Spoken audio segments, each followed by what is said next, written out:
2, 1, and liftoff. I'm fascinated by this subject.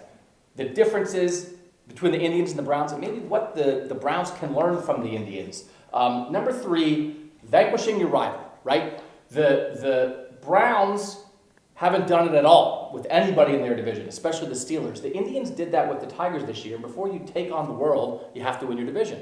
Number 2, finding those diamonds. A lot of people are giving the Indians front office credit, rightly so, for the guys they found here and there. You've got to hit on some of those.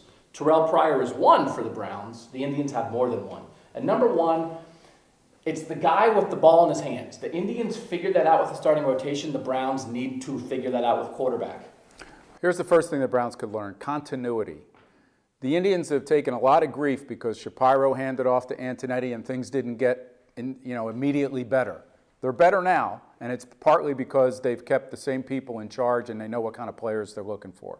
Number 2, expectations. The Browns are so lucky in this town. If they ever go 8-8, they'll hold a parade for them. The Indians, meanwhile, deal with much tougher expectations. And the first point for me is changing times, and it goes back to, again, how fortunate the Browns are.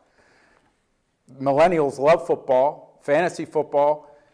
The Indians are trying to fill a ballpark and win without a salary cap.